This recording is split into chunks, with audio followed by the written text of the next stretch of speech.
আল্লাহ এই শব্দের মধ্যে ইঙ্গিত করে দিয়েছেন, আদম হাওয়া তোমরা কিন্তু জান্নাতের মালিক নয়, জান্নাতে কিছুদিন বসবাস করার জন্য তোমাদেরকে দিলাম, সময় যখন হবে গো আবার জান্নাত থেকে তোমাদেরকে বাহির করে দেব।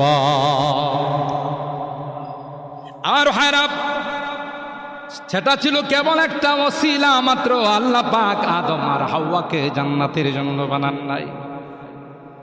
যখন আল্লাহ বললেন দুনিয়াতে যাও, কুল্লাহ বিথু মিনহা জামিআ, হযরত আদম কান্দে, হাওয়া কান্দে, আল্লাহ অনেক বড় ভুল করে ফেলাইলাম, তুমি না করছো গো, তারপরও খেয়ে ফেললাম, আর জীবনে এরকমের ভুল করব না, জান্নাতে রেখে দাগ।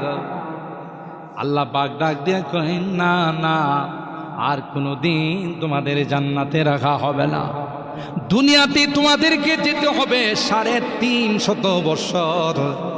হযরত আদম আর হাওয়া আল্লাহর কাছে কাঁদছেন, সুবহানাল্লাহ জোরে বলেন। এরপরে আল্লাহ পাক ওই সূরা আরাফের ওই আয়াত, ফাতালাক্কা